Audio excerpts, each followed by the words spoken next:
Say you don't advocate discrimination. As long as gays exist in this society, discrimination will continue. There are two options. Either we have to protect this class or force them to disappear. Do you therefore believe that the LGBT community will go away if you continue to prevent their rights?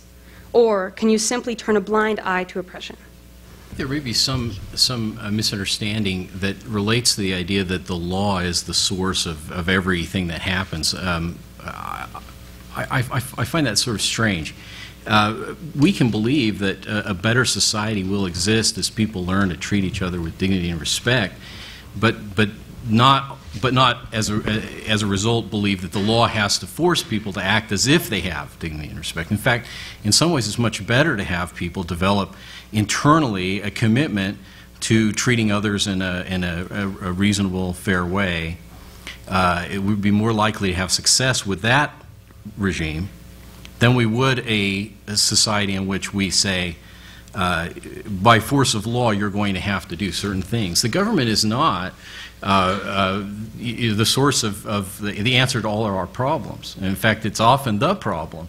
And so we, I think many of us, I only speak, of course, for myself, but believe that the answer is in the non-governmental institutions like families that teach us to be respectful for each other, religions that teach us to be respectful for each other, and that the law is not the right way to force that respect to happen. It won't develop. It won't work. So, sorry, are you advocating that if the community in general supports homosexuality, you'd be fine with that, as long as society in general has accepted it?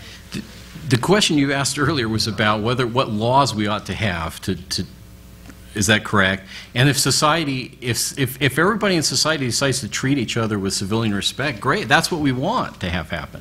And so yes, of course, I would be very happy with a society in which everybody's treated with civilian respect because of internal beliefs that they have that that's the right way to treat each other.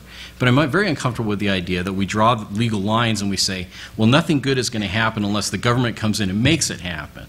I mean, my point is beyond just whether that's a good idea or not. I'm asserting it will not happen, right? And I think that religious groups and families do a lot more to solve the problems of things like racial discrimination than government does.